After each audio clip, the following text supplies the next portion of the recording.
नमस्कार, मैं हूं अमरपाल सिंह वर्मा और आप देख रहे हैं भारत ऑफ बीट।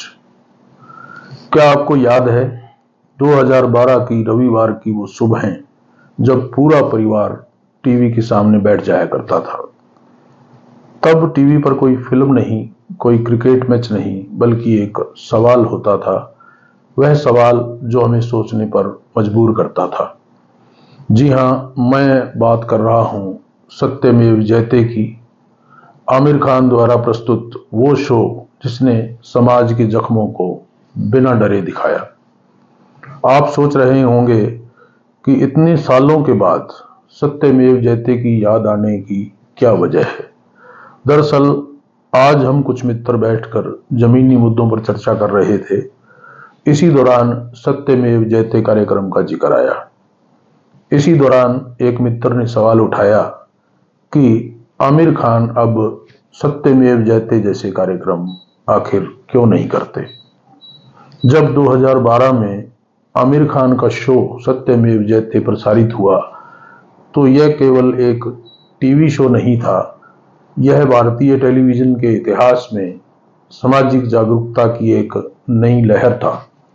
बलात्कार, भ्रूण हत्या, बाल शोषण, ऑनर किलिंग, स्वास्थ्य सेवाओं में भ्रष्टाचार जैसे मुद्दों पर जिस साहस और संवेदनशीलता से आमिर खान ने बात की, वह उस दौर के लिए क्रांतिकारी कदम था।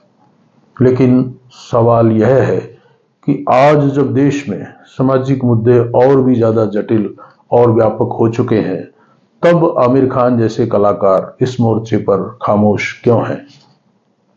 सत्यमेव जयते शो की सबसे बड़ी खूबी उसकी ईमानदारी थी, लेकिन यही ईमानदारी उसकी सबसे बड़ी चुनौती भी बनी। इस तरह के कार्यक्रमों को तैयार करने में महीनों की रिसर्च, ग्राउंड रिपोर्टिंग, कानूनी सलाह और भावनात्मक संवेदनशीलता की जरूरत होती है। दूसरी ओर टीवी चैनलों और प्रायोजकों की प्राथमिकता टीआरपी और ब्रांड वैल्यू होती है। कई बार प्रायोजकों ने दबाव बनाने की कोशिश की कि किस मुद्दे को उठाया जाए और किस मुद्दे को नहीं। ऐसी स्थिति में रचनात्मक स्वतंत्रता बनाए रखना कठिन हो जाता है। जब कोई राष्ट्रीय स्तर पर जाति, लिंग, धर्म, भ्रष्टाचार जैसे क्षेत्रों में मुद्दों की तह तक जाता है, तो यह स्वाभाविक है कि कुछ शक्तिशाली समूहों की भावनाएं आहत होती हैं। सत्यमेव जयते के कई एपिसोड को लेकर भी विवाद हुए। कुछ समूहों ने इसे नकारात्मकता फैलाने वाला करार दिया। यह भी एक कारण रहा कि शो की अगली कड़ियों में सावधानी नजर आने लगी थी। अब सवाल यह है कि क्या दर्शकों की प्राथमिकताएं बदल चुकी हैं। आज का मीडिया परिदृश्य तेजी के साथ बदल रहा है। शॉर्ट वीडियो, वेब सीरीज, सनसनीखेज खबरें और भावनात्मक ड्रामा लोगों को ज्यादा आकर्षित करते हैं। गंभीर सामाजिक मुद्दों पर आधारित कंटेंट को अक्सर बोरिंग या उपदेशात्मक कह दिया जाता है। यह ट्रेंड सिर्फ दर्शकों के कारण नहीं है, बल्कि सिस्टम ने भी समाज के सवालों को हाशिए पर डालने की रणनीति बना ली है। ऐसे में सत्यमेव जयते जैसे कार्यक्रम को टिकाऊ बनाए रखना कठिन हो जाता है। सवाल यह है कि आमिर अब फिल्मों के अलावा आखिर कर क्या रहे हैं।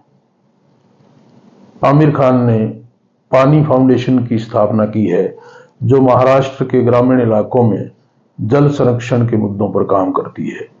वे लगातार सामाजिक सरोकार से जुड़े हुए हैं, लेकिन अब यह सब पर्दे के पीछे है।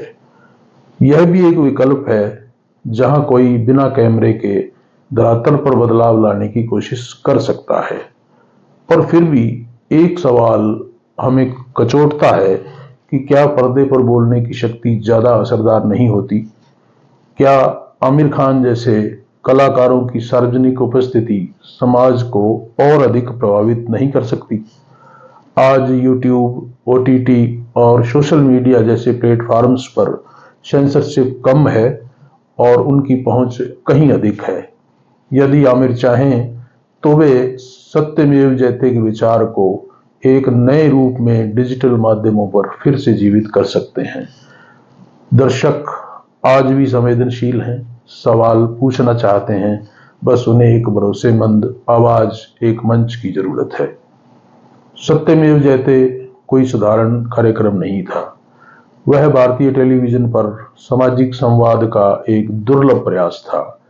आज जब समाज और भी ज्यादा जटिल, असमान और विभाजित होता जा रहा है, तो ऐसे कार्यक्रमों की जरूरत और बढ़ गई है। जिस प्रकार लोगों को आमिर खान की नई फिल्म का इंतजार रहता है, उसी प्रकार उन्हें यह भी इंतजार है कि कब आमिर सत्यमेव जयते जैसा कोई कार्यक्रम फिर से शुरू करें। हमें आमिर खान से कोई शिकायत नहीं है, लेकिन ये उम्मीद जरूर है कि वे फिर एक दिन सवालों के साथ लौटेंगे।